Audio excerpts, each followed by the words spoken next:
Hola! Magandang araw po sa inyong lahat.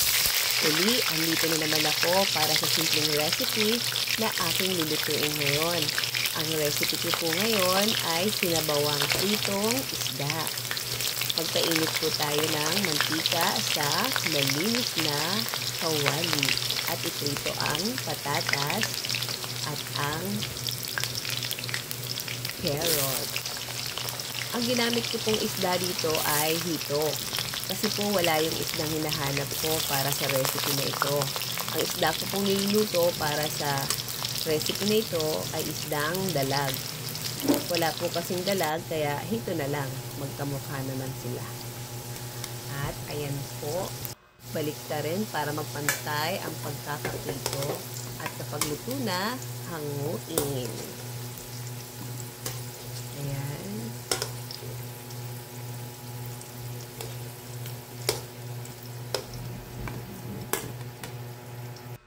At isunod po ang isda.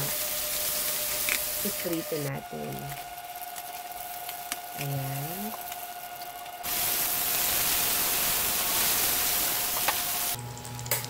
Masarap po ito kasi pinirito yung isda.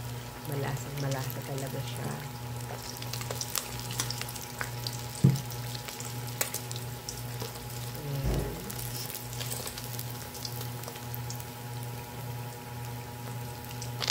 Haguin at magpainit naman po tayo ng konting mantika sa malinis na kawali para magisa. Igisa ang bawang,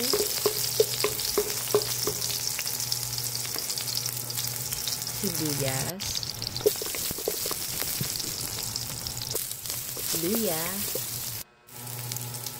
at red bell pepper or crimson.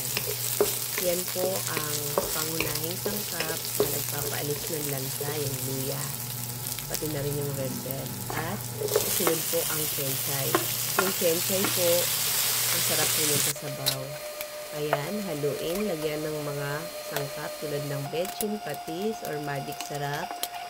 Ayon po sa inyong panlasa. Tapos ilagay ang tubig. Kapag kumukulo na, ilagay ang piniritong hito hanggang sa ito ay kumulo.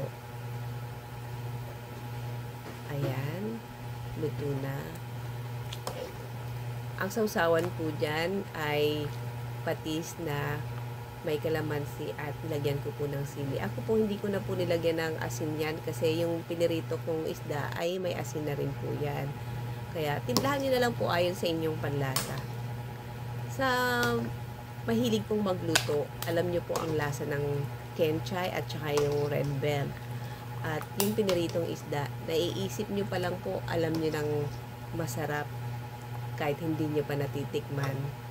Hindi po siya malansa kasi po dahil sa mga sangkap. At yun po, may sausawan nga pong maanghang na may patis at saka kalamansi.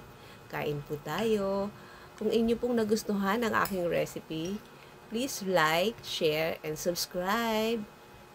Gracias! Kain po tayo!